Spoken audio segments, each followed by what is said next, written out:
So aloha to the YouTube channel. Welcome back to another podcast. I know it's a little strange, but we got two podcasts this week. We had one on Tuesday and we had the one today. I mean, in light of the new changes and the updates to Violent Runes and everything, it's I guess it's necessary to bring some more people in.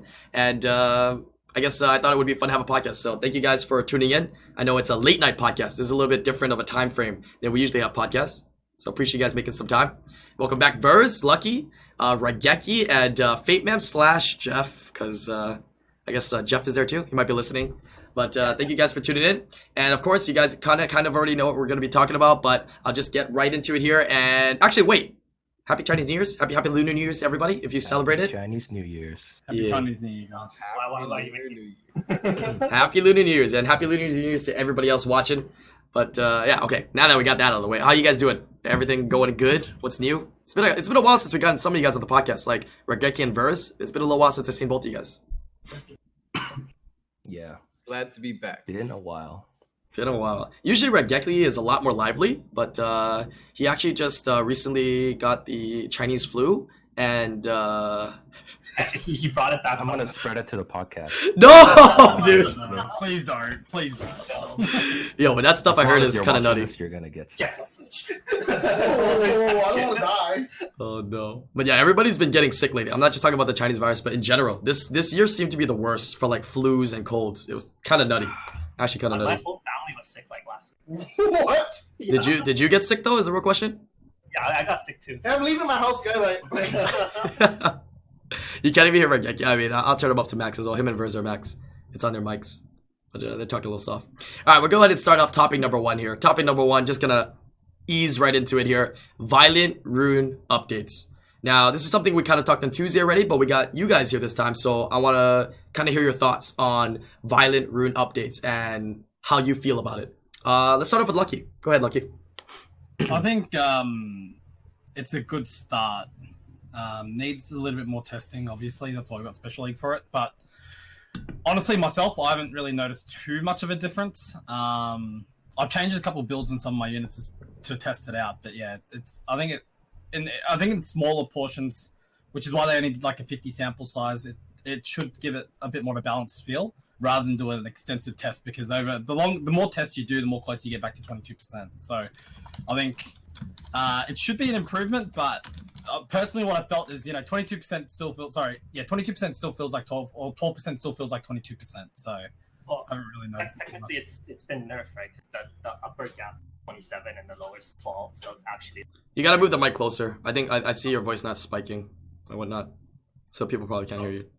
so technically like Violent did get nerfed by about 3% because like the upper limit is 27 and the bottom is at 12. So like it's actually like the average, right? That's how much Violent over the long run you're gonna get.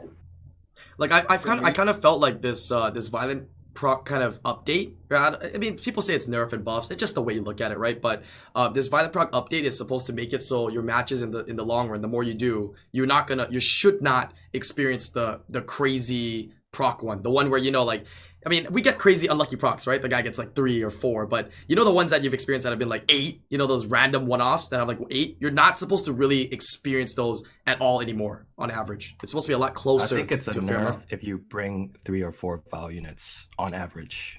If you bring just 2, you're fine. Interesting. I don't see a difference at all. I don't know. I did about 50 wings or 50 something wings. I don't see a difference. I still see that the chances are the same. Procs can completely change the game. I've played against people with 4 violent units and all of them procced. It's Back not to back supposed to be back that though. way, right? Is that the question? So far, I'm loving the change though. I think a lot of people are over exaggerating and overreacting to the change. There's so many people going cleaves right now. I think they were using violent units, and then they just switched to Bastet. They didn't cleave initially. They're like.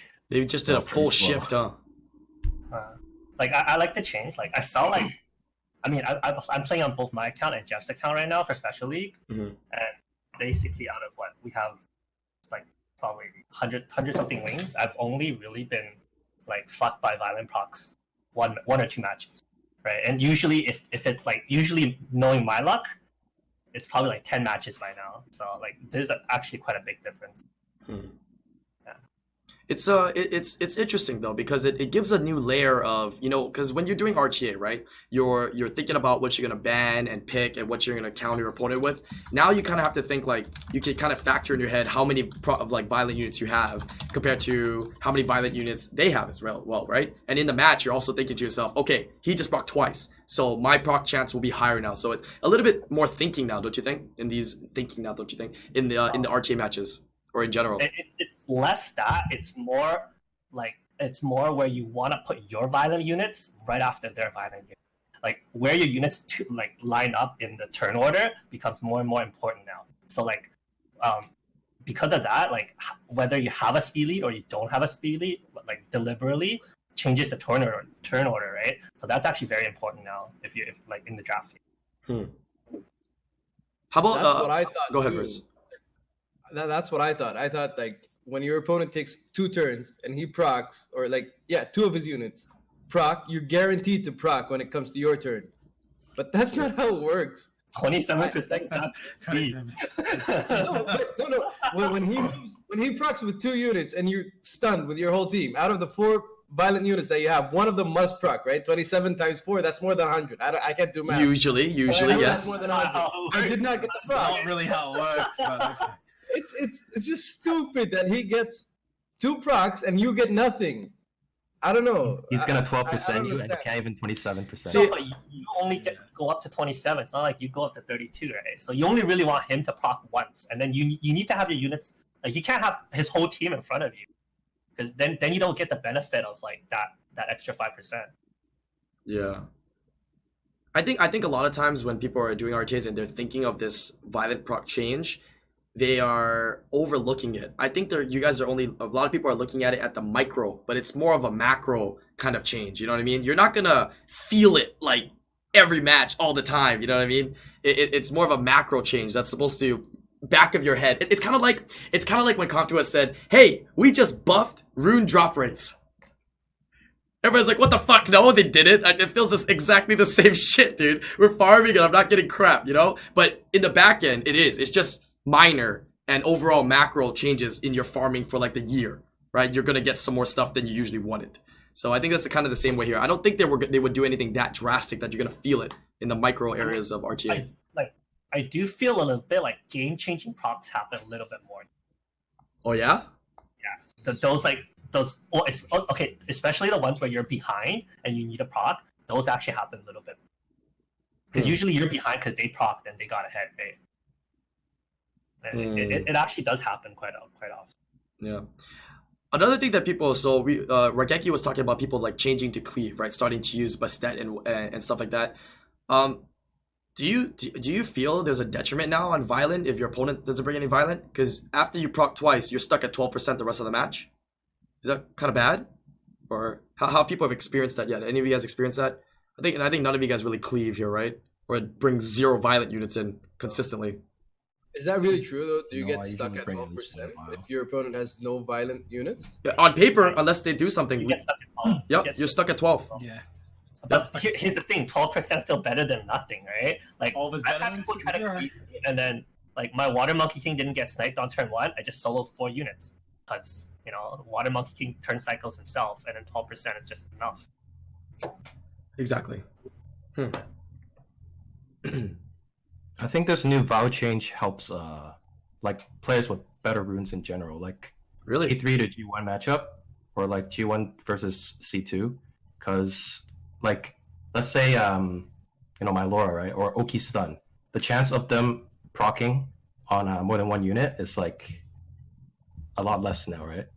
They can proc out a stun with 1 unit, but the second and third one is less likely now. So And that's are you saying in huge general, deal. people with lower rune quality than higher player rune quality units are experiencing more of a gap now? So this actually favors people with better runes. This actually will favor people with better runes. I see. So if you got better runes, you're saying that you're actually going to be in a better They position kind now. of closed the technically. gap with the whole BJ5 thing now, so True. Yeah, I guess I in feel general, less luck this stacked in then. is favoring. I mean, that also Increase more. comes into factor because violent typically counted at 19%. Right? So it's violent being nerfed. It also counts as better runes. More stats in general give you a better edge now. Right. Oh, I one think, thing. like, moving Oh, go ahead. forward. Oh, sorry. No, go ahead. Moving forward to like season 12, you'll need a higher win rate, right? With like G3 against G1s, Yep. or else they'll take a lot more points than you. So I think Come To Us is kind of thinking towards that line when they change BIOS. And I see, so- one more thing, I feel like LDs are becoming a lot stronger now. Okay, elaborate. After this, because like a lot of the strong LDs, you know, are the ragdoll like Jaegers.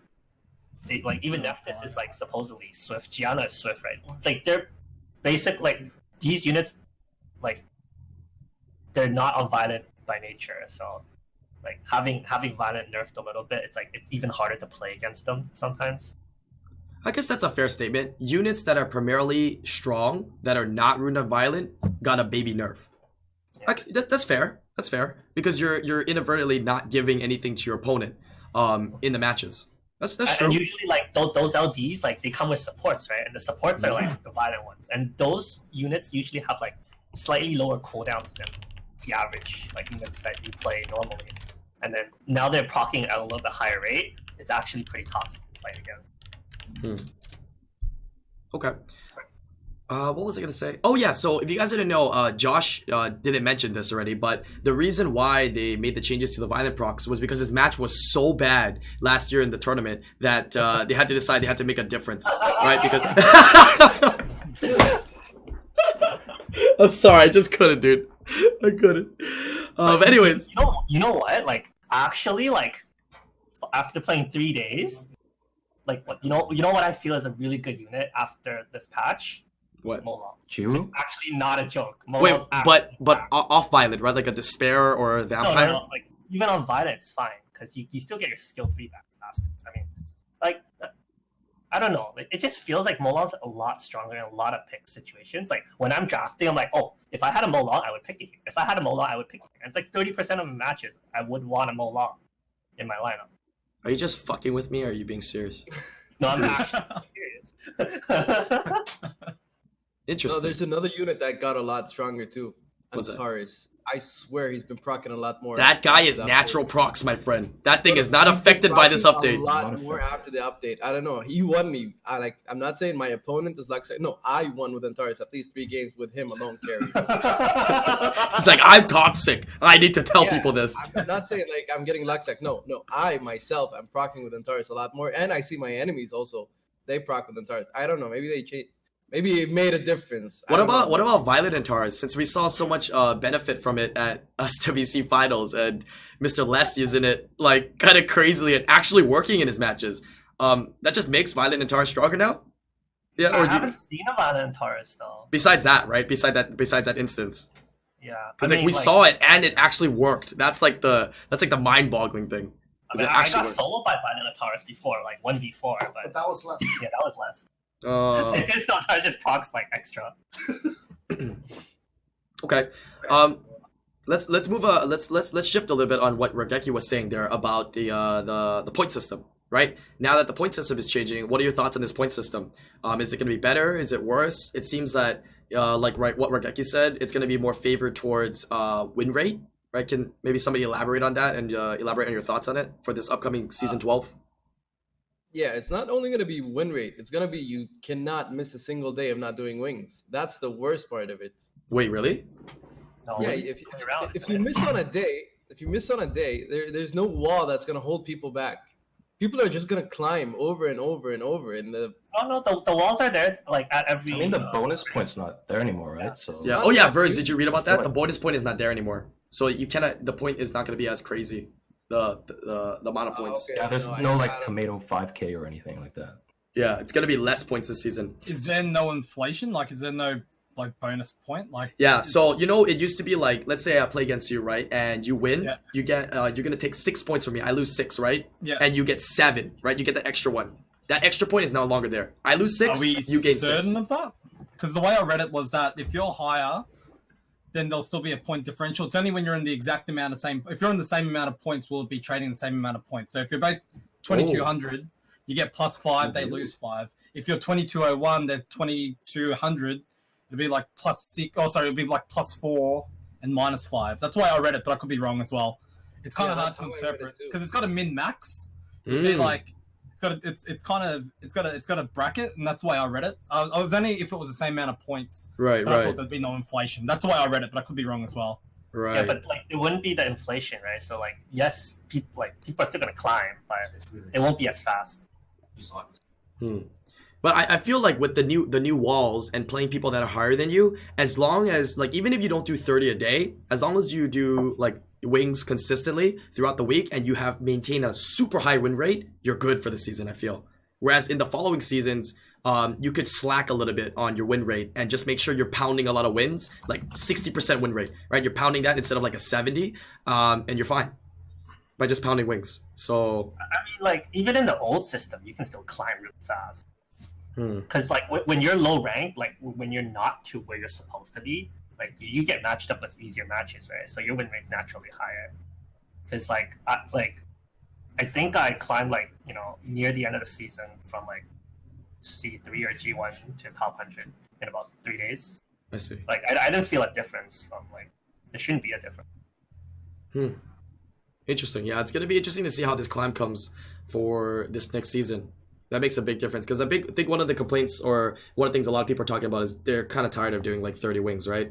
And especially with the way matchmaking is, makes it tough. Do you think the matchmaking will get affected in any way by the walls moving? I never thought about it.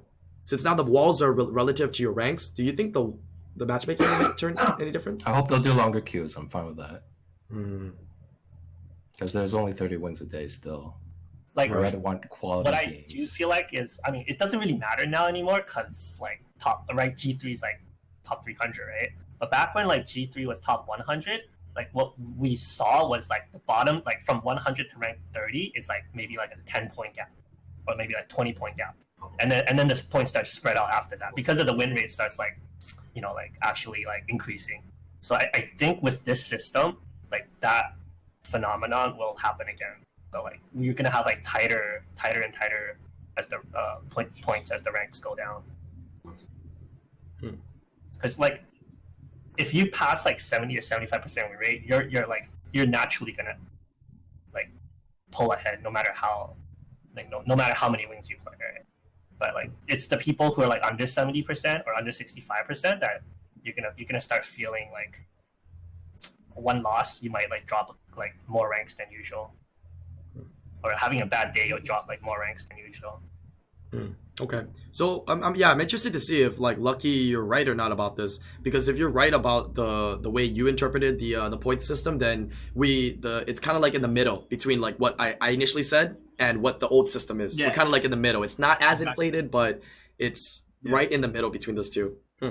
I think when we first spoke about it, when the patch notes first came out, I'd verse on my stream, and that's where we came up with that theory about if there was still an inherent inflation system, it would require more wings played to be able to keep competing on that basis. If there is an inflation, like an inherent inflation in the point system, if there isn't, then obviously it'll bring the bar down and make it a lot more competitive and require a higher win rate. But I think even then with that change that we were talking about, it would still need a higher win rate anyway because the points are tighter. So it'll be interesting to see what actually happens. Because if there's an inflation, then the points are going to be. I feel like it's going to be a lot higher. Where did G3 finish last season? 2540ish or 2530? Could be almost like 27 or 2800 if it's based on the fact that there is an inflation. If there's no inflation, it could be a lot lower. We don't know, so it's kind of hard to tell at the moment. Yeah, it's gonna be very interesting to see how this season finishes and being able to compare it to last season. So, yeah.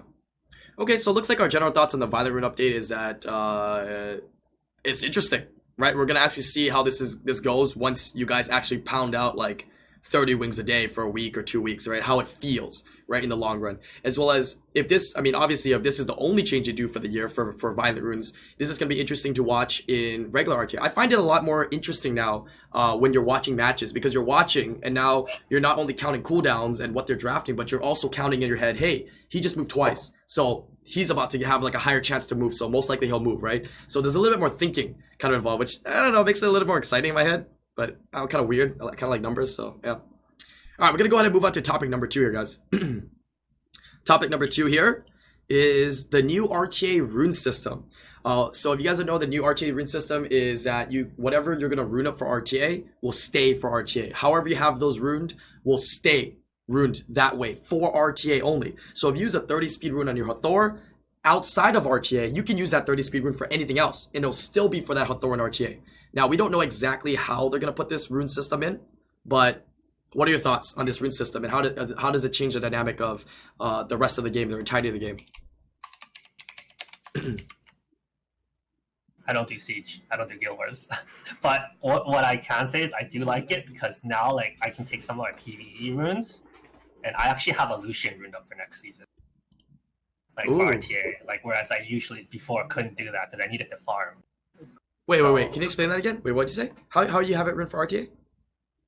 Like now I have more like toys to play with because like PVE rune, I can move them to like as a separate page, right? Because I can use them like for both pages. So for my RTA now I have like Lucian's ruined. I have other stuff ruined that I don't really want to expose at all. I see. Okay, interesting. I'm actually looking forward for this because I don't have PvE teams. I actually take off runes from my RTA and actually ruin PvE teams. I legit don't have any PvE. Like my total rune box, I'll expose that. I only have about 500, 600 runes. That's all I have. That can barely fit my RTA units. So now I can ruin my RTA units and I can put some really good runes on PvE units. Yeah, That's the only thing I'm looking forward to. can you Guild imagine Wars like and Siege- 100-something% efficiency PvE monsters? Yeah, that's what's gonna happen. What about you, Regeki? What does it change for I'm you? in a similar situation as Verse. Like that's the reason I really farmed Giants last year. Like I farmed Giants the entire 2019 because my Dragons and Necro they're like over a minute. I didn't bother ruining up any twins or anything. And also every time now when I do wings, I save 600k mana because my Frigate and Hathor shares the same set. So What the heck? So you have to swap it off? yeah, I use 600k mana every time I RTA. Oh my god. Hey, that's some premium RTA. Yeah, people like you is why mana packs exist. You can farm 600k. easily. Nah, I'm just kidding, dude. What are your thoughts on this, Lucky, about these new rune system? I think it's gonna be good. It's exciting. I think it allows a lot more people to break into RTA that weren't able to do it before.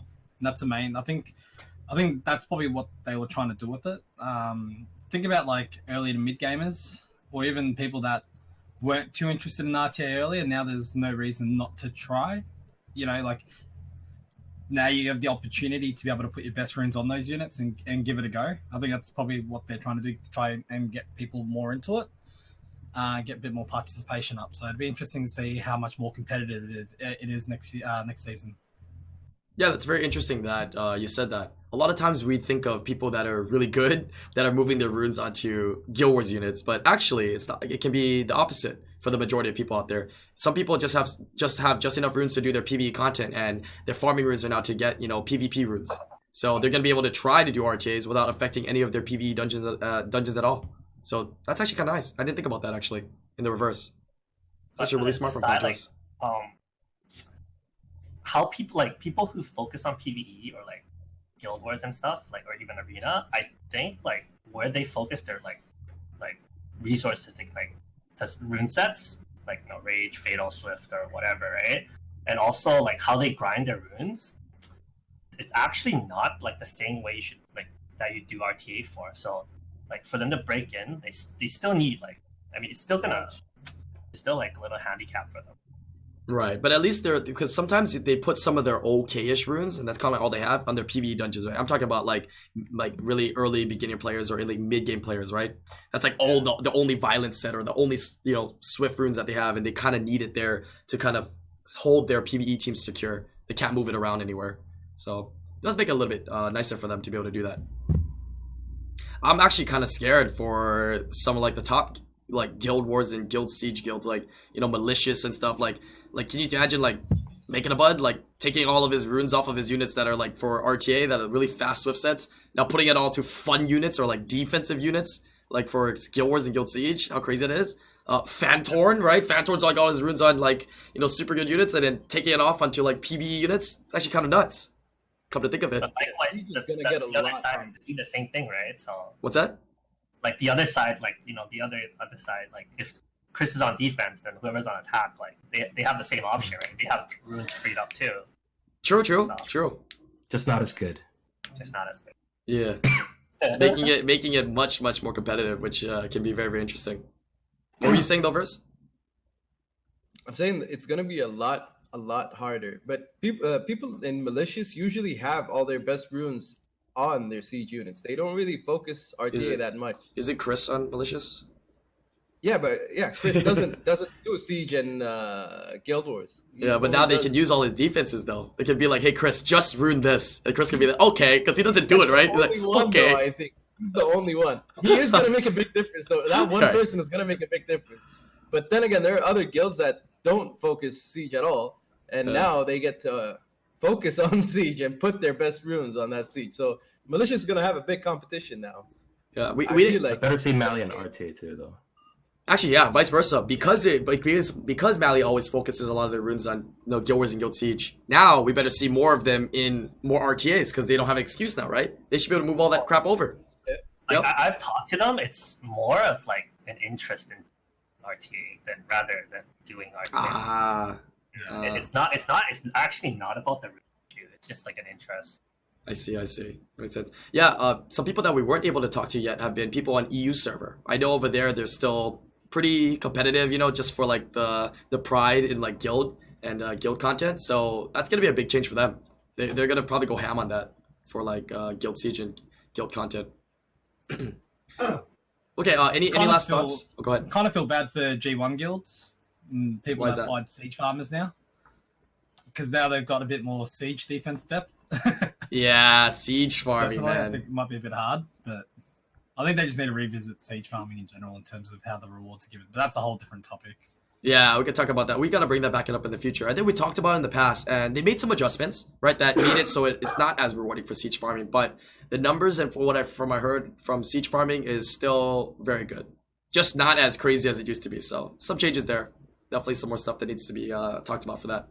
Okay. Any other last words for the RTA root system? Anything that you want to say? I think that now they implemented this rune system, I don't think they're gonna give more RTA rewards, right? Because they're kind of stating RTA is just on the side, right?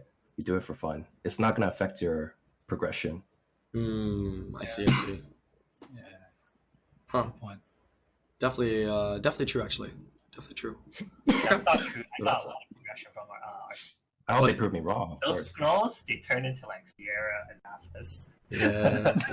I'm talking about the season reward, though. Come on. Okay, well, I guess let's talk about that real quick then, since we brought it up. About the season reward. What are your thoughts? That's something that we weren't able to talk about yet until today. So. Laura skin. Oh yeah, where's Thompson when you need him, right? He hasn't been on any of the podcasts my lately. Imaginary Laura and Nikki will finally have a skin like all my other LPs. Yeah, they look pretty nice, right? Don't you guys agree? Pretty nice, not bad. Yeah, I actually like the way the skins look. It's interesting because it's actually a really good choice. Like I was trying to think of what unit they would do a Guardian skin for, and I couldn't figure it out. But Okokros are really solid, especially for the fact that you can kind of use them everywhere, and they recently got a buff, right? All of them got a little bit of touching to them, so they got better, which is nice. Like Charlotte has gotten a lot more usage. Rika's always been great. Annabelle, a little buff there. Laura, super OP now. Laura, super OP now. Look at his face. Look at his face. Look at his face. You know what sucks? I end G3 every season, but I only get one skin. What? The other two go to LD. Wait, do you actually put on the LDs? Just in Yes. case? Oh my gosh. By the time you get an LD, man, you can probably buy all the skin. Okay, that's kind of toxic, actually. Anyway, do you have an LD Net 5? Toxic. Wait, do you have an LD Net 5? You don't, right? If I remember clearly. No. Damn. Not even a bad one.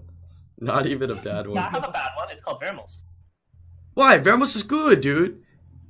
If you're... No, man. Like, I tried to farm the Dark Pixie, but Vermos can't even farm that. Like, What? I actually have the manual Dark Pixie secondary. And Oh no. I have 4 Dark units that are 6-star. Damn. Hey, but if you don't know all the Ifrits have the same S1, man. Technically, that thing's supposed to hit pretty hard if you run it up. as a bruiser. It's a cleansing bruiser, dude. It's kind of good, no? I guess no. It is not a cleansing bruiser. It's 260 minus crit damage HP. I still can't auto it. Why don't people use? I guess the Veramos just doesn't provide enough, like against Giannas and stuff like that. It's just because there's other things that are drafted in that it just can't. The Veramos base HP is garbage. It's just base It stats dies then. to everything, yeah. Because on paper he sounds like okay, right? Cleanse every turn, baby heal, but just not enough, I guess. But he only heals himself, right? If he healed teammates, that'd be. Wait, he doesn't heal teammates? I thought he heals when he cleanses them. I'm pretty sure he only heals himself. Self. Really? How about Papega? I didn't even know that. I haven't used him for so long. Really? Yeah, I thought- he only kills himself. I thought he healed everybody that he cleanses. That's what he was OP before because he used to heal a crap ton, right? I don't know. I don't feel it. You guys are Papegas. Removes a harmful effect except inability Oh, yeah. effects on all allies each turn, and the allies will recover the HP by 3%. You guys are all the Papegas. That's what I thought. I haven't used Veramos for years. That's why he was OP. That's why he's OP before. Remember? It was like 15 or 20% back in the day. His cleansing. back in the day. Yeah, it was like that. It was Verd. It was Verd, Bella, Vero. That's everybody's defense, dude. That was the old school one, man. If you don't know, you don't know. Okay, you don't know, you don't know. All right, that's a different topic though. Let's go into topic number 3 here.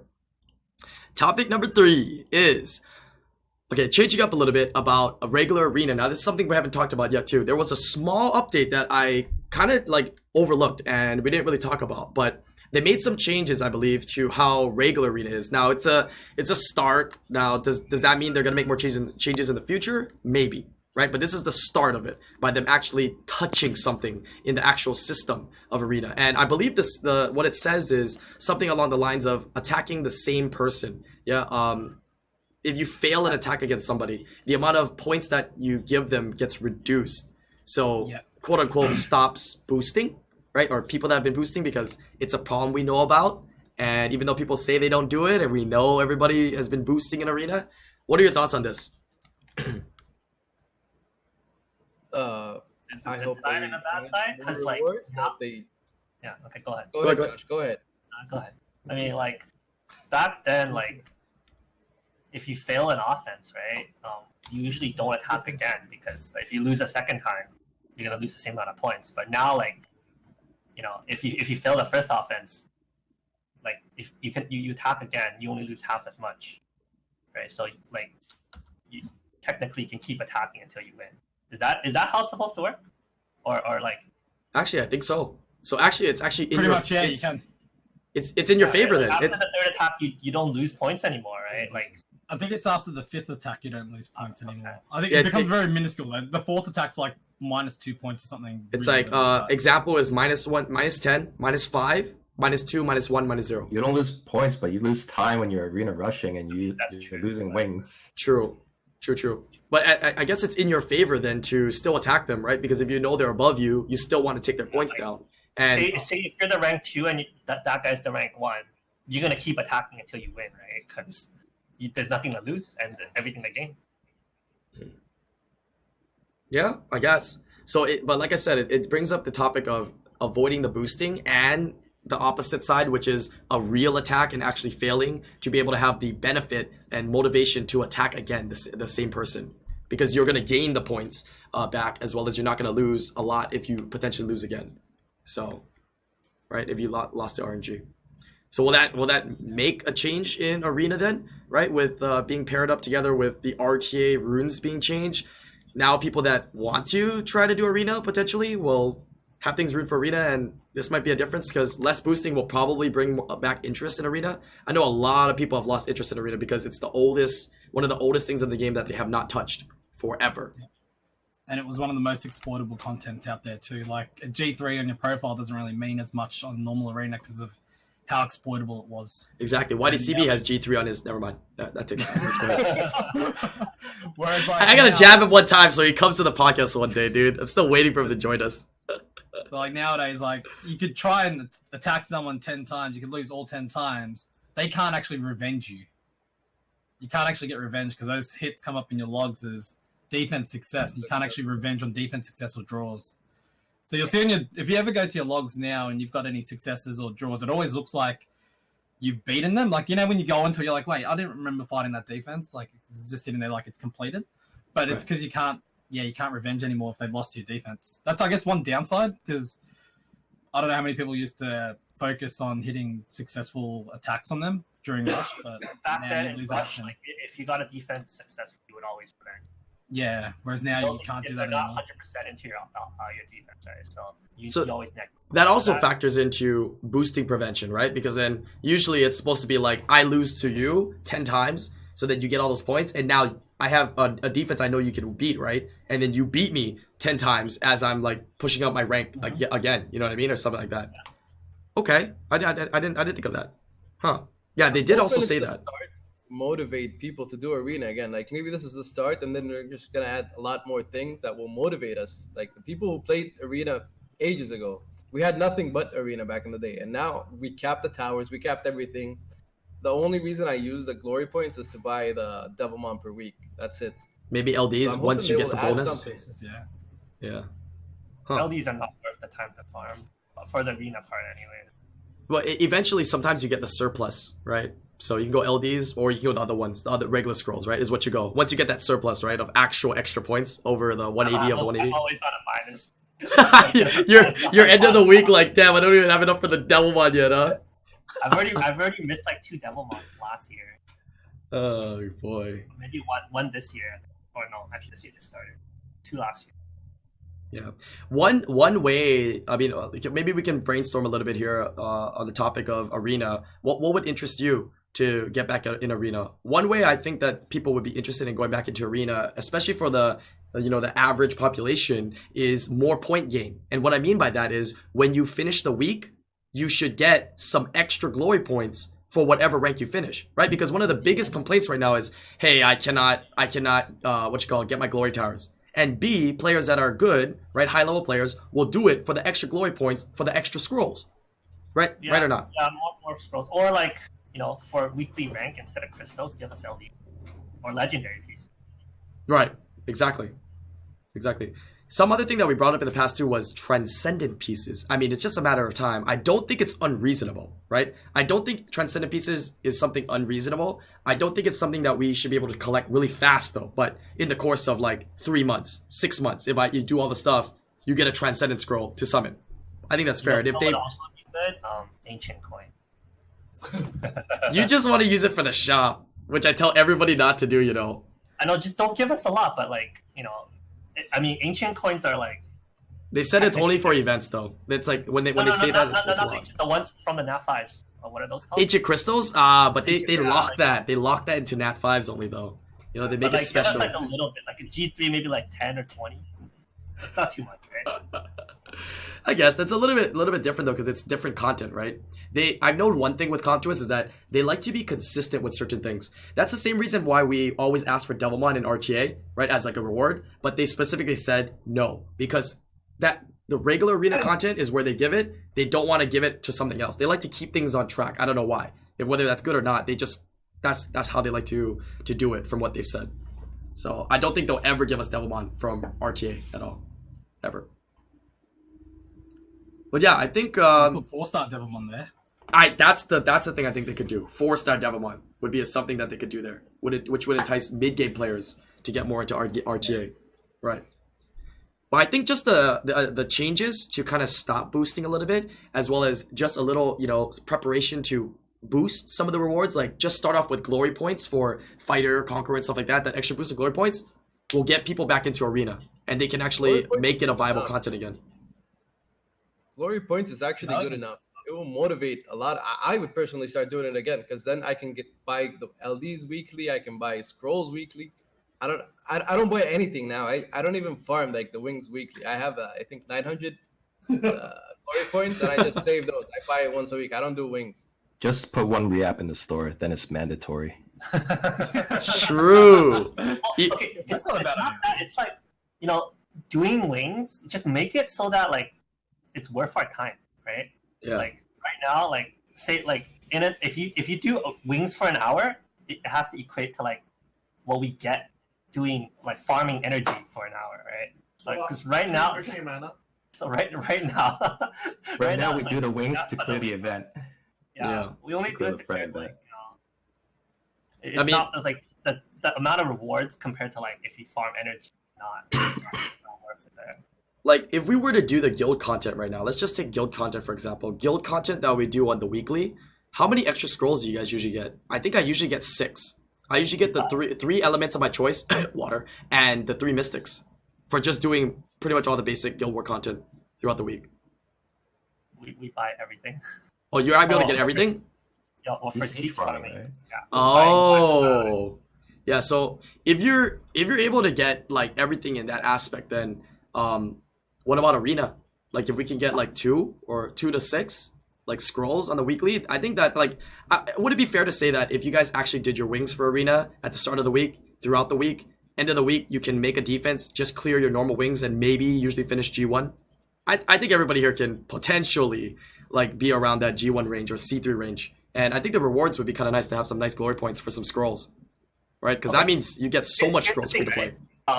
I do RTA also for like the scrolls that we can buy in RTA, right? So Right. that's 12 scrolls. And usually I can clear that in about 4 to 5 days of RTA, Right. and I'll have extra points left over, right? Right. For the week.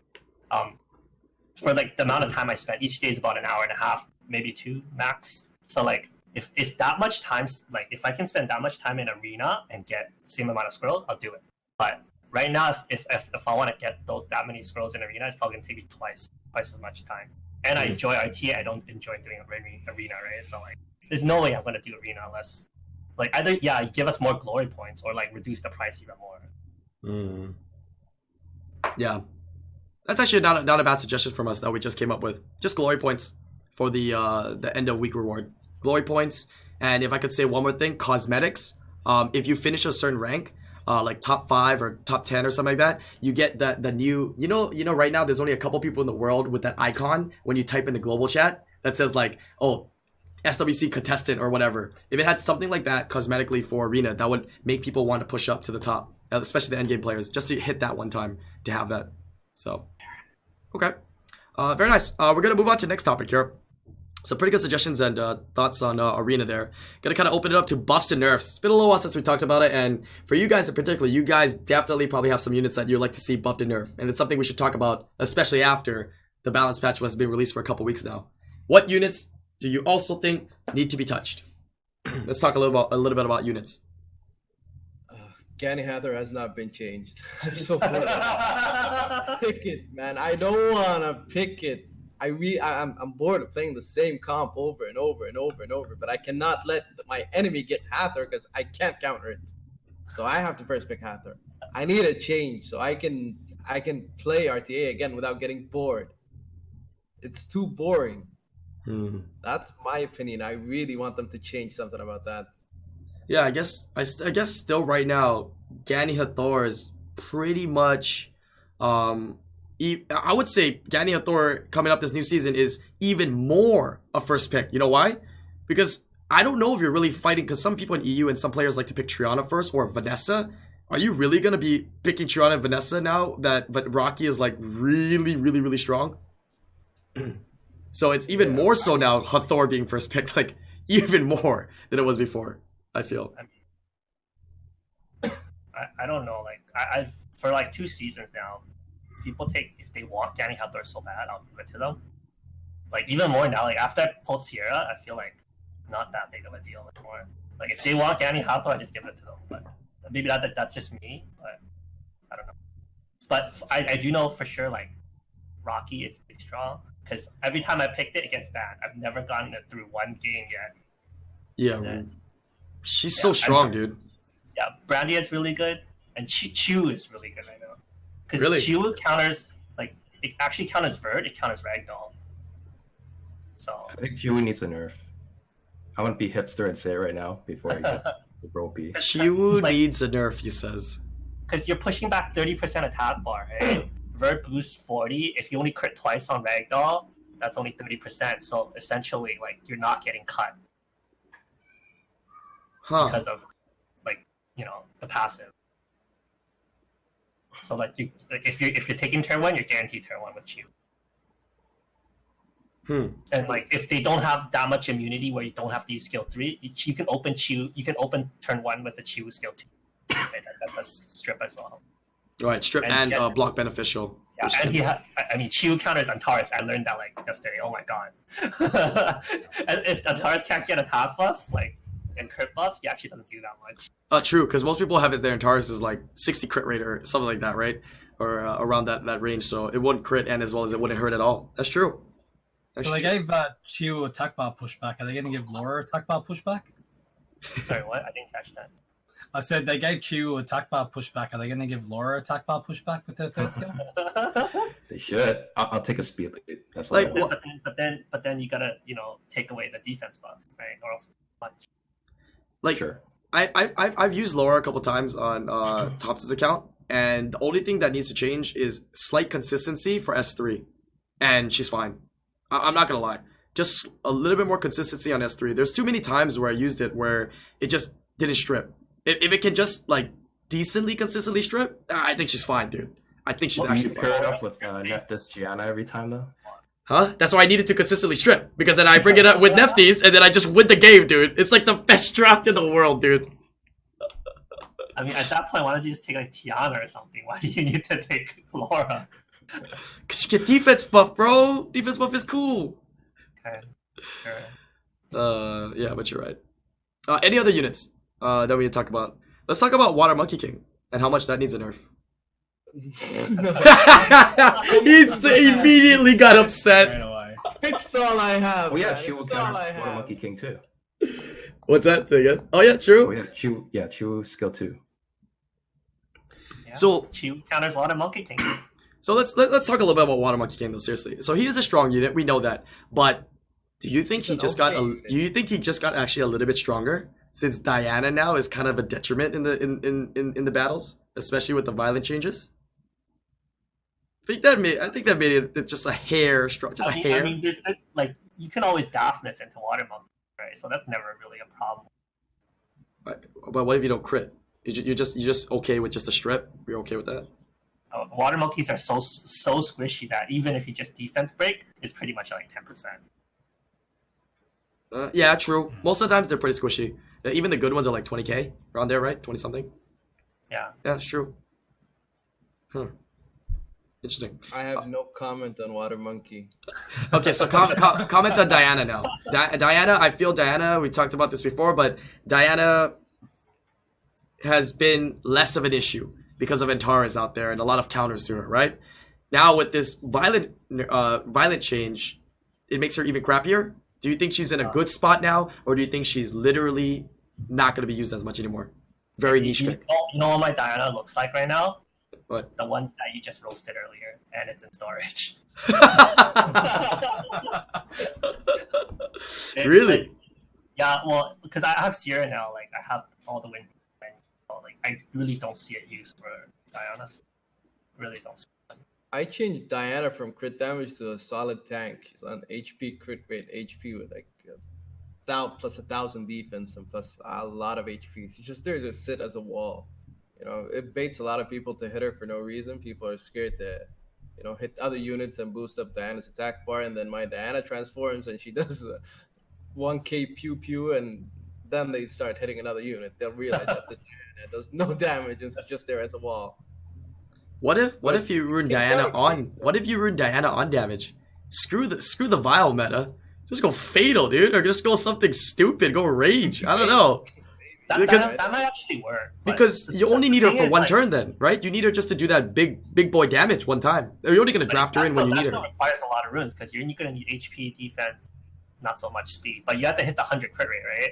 Right, And right, then right. you get, like, big crit damage. The problem is Diana, like, you can't really manipulate Diana attack bar on your end because it depends on how your opponent attacks the units, right? So it's really hard to get Diana hitting into like something that's defense broken.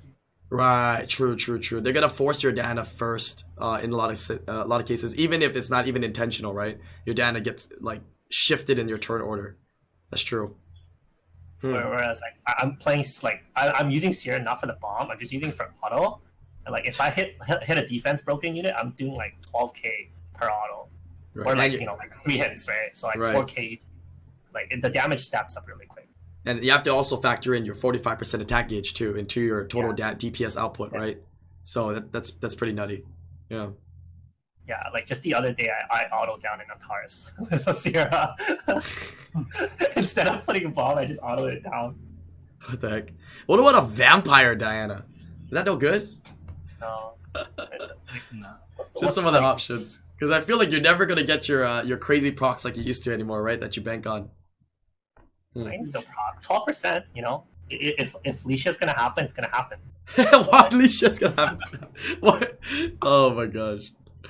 But I mean, 12% is pretty bad though, man. Like, okay, I rephrase. 12% is pretty bad when it's on your side, man. You know, because let's be real. When it's 12% on your opponent's side, they're fucking gonna move, dude. They're gonna move when you're like, they're 12%.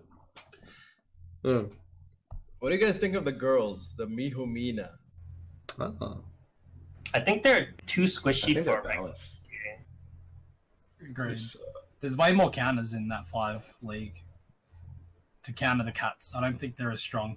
Raki They were just destroys the Mihu now. Overtuned. But One thing though, Mina, the it's water solid. one, right, is actually very good into like the Japanese style cleaves, because you can actually like run a Steely and then put a really fast damage dealer set, and then like the cleave type units are really squishy. You can actually like snipe them.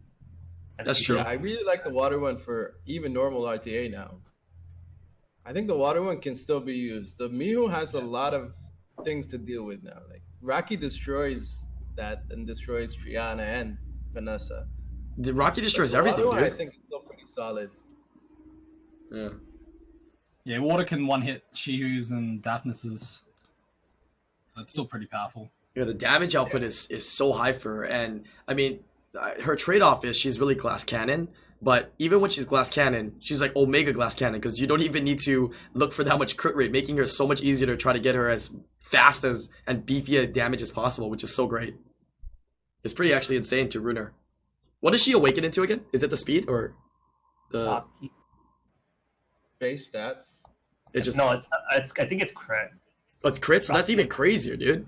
Because now you're like barely even rooting her. Attack, crit damage, and speed. No, I don't like think in it's all, crit. all the Mine cases where I is can 27. Say If she again? awakens into crit, she gets 30, right? Yeah. yeah, right. she Like doesn't almost like in all the cases where I feel like I can pick Rocky, I've been picking Brandia over her, just because I don't know why.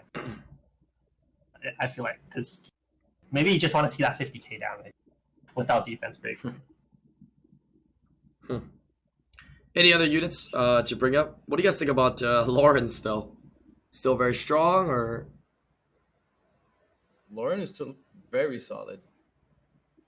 Still No. a really good unit. more so now on Swift? Because a lot of people like to take first turn and go Swift. More so now on Swift, or still on Bio? It's the real question. Still I on guess. bio, I think. You like it on Bio? I saw Ferd. Ferd, I feel is like kind of just falling out. Verd? Do you think Verd's falling out? Yeah. Wait, that's what people wanted though, right? Because people said like Verd was just too much, right? There's gonna be more triple revenge or will Yeah, there's revenge, more triple. for Probably. Very interesting. So, would you say to sum it up, the meta is slowly changing by not really changing because it's still getting at Thor, but do you think it's changing as in a lot more units are getting light now, more so than ever in a while? Yeah. I think it's more like people are trying to like going away from like cycling a lot, and they're trying to like more lean towards like sniping units. That's why like I've actually seen a lot more low longs, and like they're actually doing pretty well.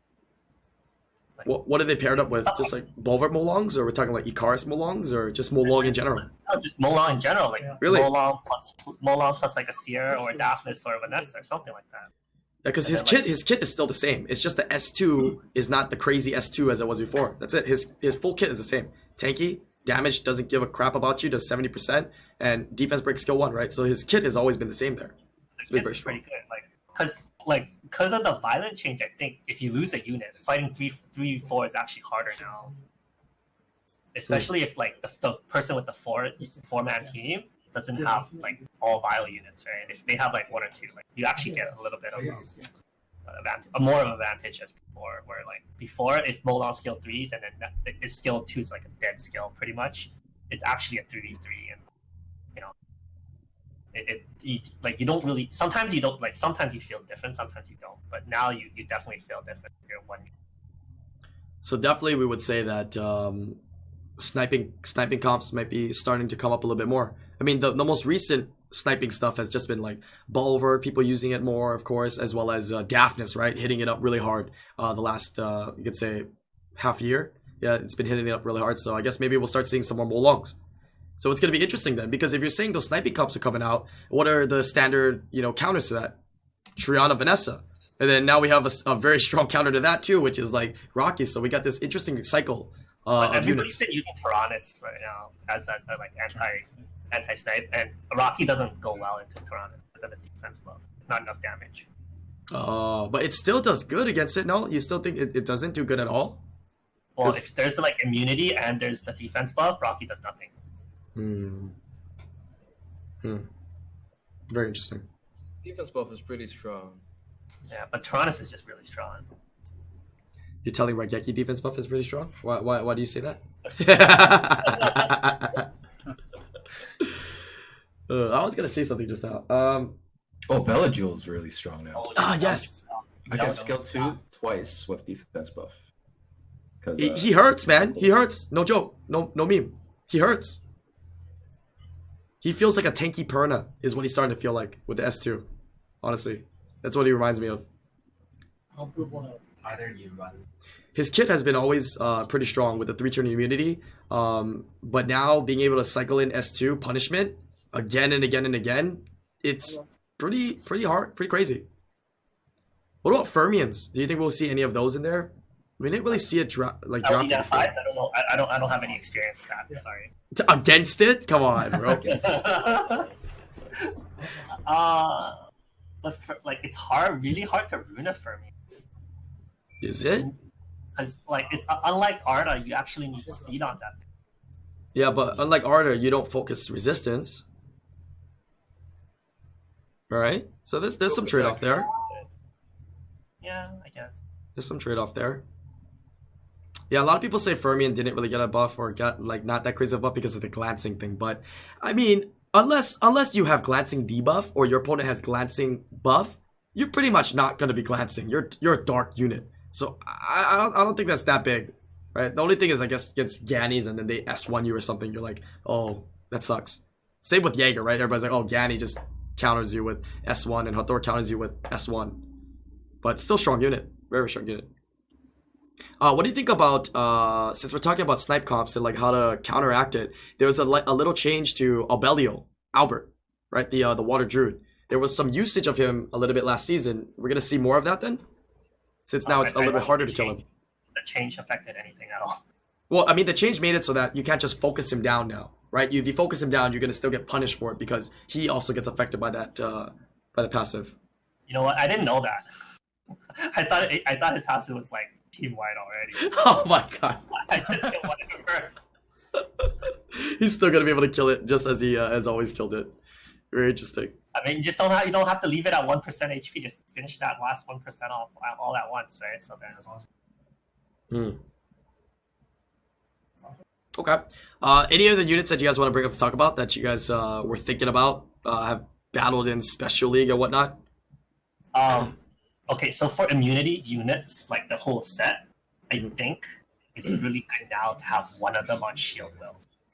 I do see because I feel like after the patch, like units that can reset, so OPs, Gannies, that's why I would try to build the Dark Pixie and like Sekhmet even. Right, units that can reset, like I feel like they just naturally got stronger by a tier. My opinion, anyways. So like having an immunity buffer that can have that has a shield will set there, like for certain niche picks, is actually. But I haven't built one yet. But also didn't strippers get kind of a buff as well because most strippers are not ruined on Violet, like AOE strippers and stuff. Oh, AOE. Okay, well, can you really draft 2 AOE strippers ever? Yeah, I still want to mess around with the Fire Fairy. I hear a lot of bad things about her, but I also hear a couple good things about her. I don't know. You might as well use a Claire. Claire is like the Gianna, right? Use strip and stun. True. I fought that thing. I fought that thing in Special League. It stripped and stunned my whole team. I'm like, wait, what? Did it Gianna in the Special League? Hey, speaking of Gianna, do you think Thompson will change his Gianna off of Violet? Gotta ask him that actually, because his is on Violet, right? It's a slow Violet one. Everybody knows that. Everybody knows this. Yeah, even Les knew it. That's why he actually specifically ruined his units a certain way for Thompson in SWC. So I wonder if he'll change that. Yeah, to go Swift. I don't think Gianna should ever be on Planet. Hey, come on. I mean, Thompson's a decent player, man. So I mean, he's doing something. There's got to be a reason for it. I still didn't get it though, but there's got to be a reason for it nonetheless. Yeah. It's called Gianna Neftis. He doesn't order that much, man. But yeah, Just like Whitey Laura's is called Gianna Nephthys Laura. Just Nephthys, dude. Yeah, that unit is so strong. Nephthys is just too good, dude. Actually, so good. I want one. All right, we're gonna move on to the last topic here. We got about 5-10 minutes left. It seems to be open discussion. Yeah, if there's any topics that you wanted to bring to the podcast, if there's anything that you wanted to bring up, feel free to throw it onto the table. One thing I wanted to talk about was like they're making all these good changes towards being able to now rune exclusively for RTA, and now that opens up to more competitiveness in Siege. I feel like it's going to lead to more competitiveness in top like 50 Siege. One thing I'd like for them to start doing is having a more formal tallying system in Siege. Because, like, if you think about, I don't know what it's like in the other servers, but on global, like, Mali's got a 300-point lead on second place. Right now, there's no point of, like, people starting a new guild, because all you can do is ever get to G3, and that's it. You're never going to be able to ever push for Legend, or it doesn't really have too much of a competitive environment outside of top 5. So what I was thinking was, what if they introduced Siege tallying around a similar timeline to what it would be for RTA seasons, and therefore you end up getting an end of Siege tally, say a Siege season, and you get like some lump reward at the end of that, so it promotes you staying in your guild for a long time, and you get this big prize at the end. What do you guys think of that? I like that. That would make it very competitive. Yeah, and I think that's what Comtuos wants to go towards as well. I think that's a really good idea. Because you're right, we've been talking about all this time, this new change to runes and not having being able to open up your runes for Siege and Guild Wars. This would just make a lot more sense. It also will kind of potentially help with people that are Siege farming, right? If the rewards are, good enough, and because it resets, you have more of a, more of an incentive to try to get into Guild because you guys can be at the top and you might be recruited from your friends or other people to be taken out of Siege farming. That could change up the dynamic of Siege for sure. I think it's only ever reset twice, right? Siege? Once, I think. Once? I think it's only been once. Like, it's been started, and then they made some sort of change and said, okay, we're going to be resetting the points. It might be twice, actually, but I'm quite sure it was only I think once. it was twice, yeah. It's been twice? Okay. But it's been a long time since Siege has been out. 2 resets is like nothing. It's basically 2 is like 1, basically. How long Siege been around now? 3 years almost? Wow, 3 years? Wow.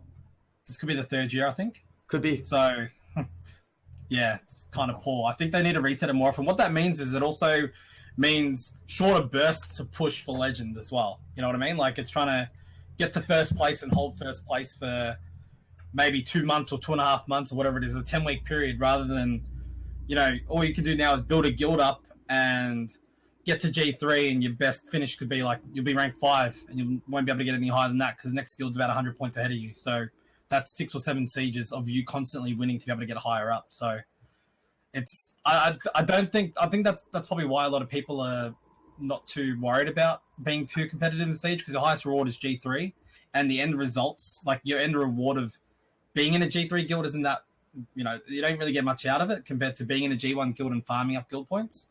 So I think they gave like a big prize at the end. It could be just like, it could be lump crystals. It could be, that's the other thing. I'm not too sure. It could be lump crystals. It could be more guild points. It could be something else. It could be something big to incentivize you being in your guild for longer. What would you want that would incentivize you? Hey Josh, what would you want that would incentivize you to do Siege and not farm Siege anymore? Like, what would it have to be? It has to be some kind of progression thing, right? Like a chance at Legend Rune and Legend Grinds or something like that, right? I think Immemorial Gems or something. Immemorial Gems? Yeah, like you know the Tartarus chest at the end, maybe get like 3 to 5. Right. Yeah, what if they gave you like a you know how we buy the legendary packs that gives us like 5 legend runes? Like, dude, that would be kind of dope, right? Like five legend runes, and like that definitely would motivate you to want to be in the top guild or a top G3 guild. That I would think about, but yeah, I think other people would take it, but No, but like 5 runes and like 5 immemorials or something like that is what I'm saying. yeah, okay, Like a set, right? Like a set. That's like a lot of progression. You don't want to miss out on that of 3 months because potentially, even though you could get per week. no, not per week, per siege cycle, right? We're talking like a long siege cycle. Oh. Lucky's saying like Let's say around like 3 months. yeah, every 3 months, every 4 months kind of thing, Oh. reset. Yeah. Yeah. And the What about rewards if they could gave out trickle down. like?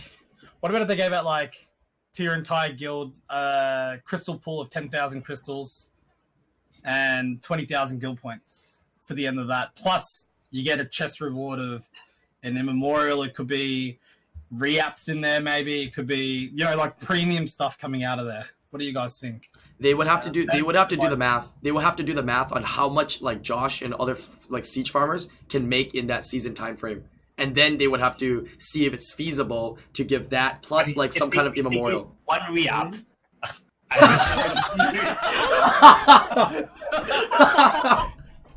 I will do it. This is so true.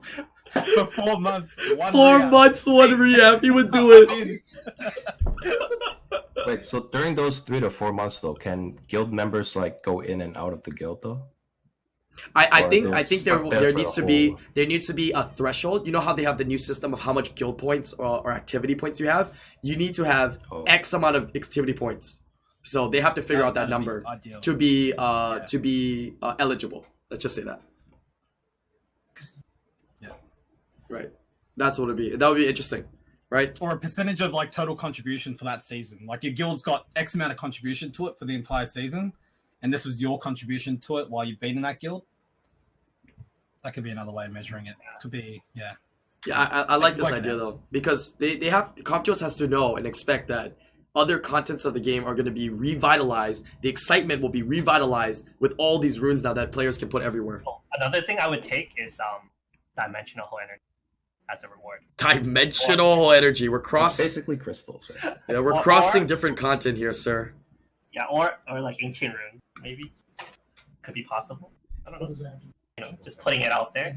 Ancient runes. Yeah, ancient runes would be nice. Or actually, ancient grind, because those are so rare right now. Ancient grinds. Yeah. Oh, now that you mention ancient grind, please more grind slots, please, or like space. 'Cause, What if it was a legendary rune slot of your choice, random, could be flat, like a legendary immemorial and a gem and a legend immemorial grind of your choices at the end of the season? I think that'd be pretty of your nice. choice? Then yeah, that'll be good. Just put one re-app in there. We're done. That's true. Okay, just put a damn re-up in there. All the AK players have to go for it if it's like a re-up because they need to maximize their potential re-ups. There's only so many you guys can get throughout all the content. Okay. Any other topics you want to bring up? Lucky brought up a good one. No? Nothing else you've thought about that you want to see happen or change? Besides no touching Water Monkey King? Yeah. Not being I saw your tier list, It's dude. the only thing I have. It's the only thing I have. Yeah, but why'd you make that tier list then, sir? That does not help your case, that tier list, sir. I had to. It was a request. So You I didn't had see to his tier list? His tier list is all the ranks. It's all Water Monkey King on all the ranks. It's his damn tier list. Right, Tom. It's all I have. It's the best and it's the worst. You know, that like more than 50% of my losses are the games that I don't have Monkey King through. Like I don't mind, take Hathor, take Yanni, take everything. Just let me have Water Monkey. I pick Water Monkey into Sierra, Diana, Triana. I still pick him because it's all I have. I gave him my best set and I just use him all the time. Wait, Now all the people are just gonna ban him whenever they face. do you me. need to violent set Water Monkey King anymore now for all his Yeah. purposes? Still? Yes. Yeah, Yeah, you still have to? cycles. Uh, He cycles. He cycles a lot. I know that one proc. He's kind of like Agar. That one turn that he can get it. You hit that, Yeah. you're gonna. Well, now imagine if you get 27% on that one turn. Oh my god, dude, how disappointed you'll be when you don't get it. This is all I have. Oh, there's one unit I want to talk about. So there's one last thing I want to talk about. I did a test for it today. That's why. I got a video coming out soon on it. It's on Logan. I think Logan is an excessively fun toy that if you didn't try an RTA yet, I mean, obviously I don't think it's going to be a top tier RTA unit, but it's such a fun toy. The consistency on gaining additional turns on him is actually nuts. Do you do enough damage to that thing? I don't know. Like, He- in 4-star, I think he's pretty decent, but It's a piece of if shit. you bring it to unit. Nat 5, no. Like, the base stats are just It not there, right? sucks. Dude, I just tested it today in Guild Wars and it's good. I even dropped I it. saw you lose. I didn't lose a single Guild Wars. We didn't lose a single Guild Wars with it. Barely lost one of them. Your Rakuni, that's Rakuni it, one. right? You lost. I was watching. Oh no, this morning's testing. Tonight's one wasn't a real testing. I kind of just went to anything. It was against gold. Was it real testing because it failed? I brought it into a stupid team against Sierra, Gianna, and like that. That's not where you're gonna draft it. So a test of 3 Guild Wars, right? Yeah, this That morning. was- So that's like the violent test Come To Us just did, right? I approve. I approve. Ugh. I don't know, man. I just feel like if you fluff it up and you use the Logan, when a unit's under 50%, you get another turn. Like you just delete a unit, dude. Like units around the tankiness of a Sierra, right? You can do such good damage to her. She's under 50%, you get a turn. You deplete somebody, you get another turn. You violent proc, you go to S2 again, and if they're 50%, you get another turn.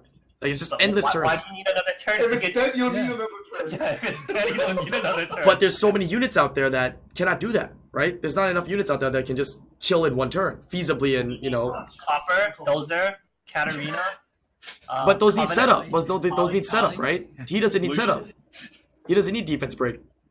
Yeah, but he needs strip, right? What if they're on will? Do you have to get an additional turn if they're on will? Well, I think a good unit that he pairs up with is that, like you're saying, strip. I guess the defense break is nice too, but Lauren, like he pairs up so good, right? Then you don't even need the attack buff. You just Lauren into that, and you're done. Mo Long. Yeah, You can get him under 50% for sure. Yeah, there you go. Yeah, Logan Molong. I'm gonna test it out. You guys see it. I call it in here now. It's a new meta. Logan Molong. Okay. So we're gonna see that video in when? 2050? Shut up. 2025? Shut up, you. Shut up. Whose account are you borrowing for the Malong? Okay, you all shut up. I'll lend you mine. Oh yeah, I'll borrow Jeff's. Jeff has a Logan. You can borrow his account. Yeah. No, my Logan is pretty good. Okay, my Logan is pretty I good. put any set on it you like on my account. Oh, if it's on your account, okay, then I can make the Logan even more insane. Actually, to be honest. Belong to, no problem. Oh my god.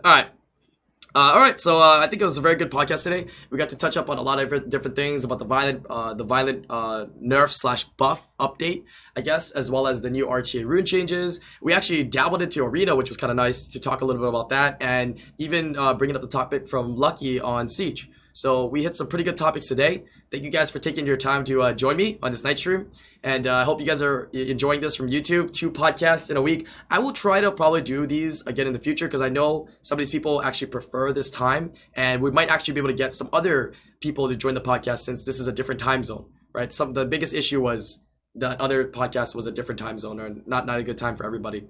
So we'll try to do this. Maybe I'll try to do this maybe like twice a month or once a month, or I don't know. If it gets to the point that it's really enjoyable, shoot, we'll do it every week. But that's a lot of podcasts. But yeah, I'm going to put their links to their Twitch channels. Everybody here streams, and actually everybody here streams at various times too. So it's really nice. So I'll be able to catch some of them live. I think Verge just started getting back to more streaming. Rageki's sick, but still streamed today. So yeah. I'm going to put their links down below for you guys to check them out. Make sure you guys leave those comments down below. Hit that like, and I'll see you guys in the next live stream or video. Peace out, YouTube.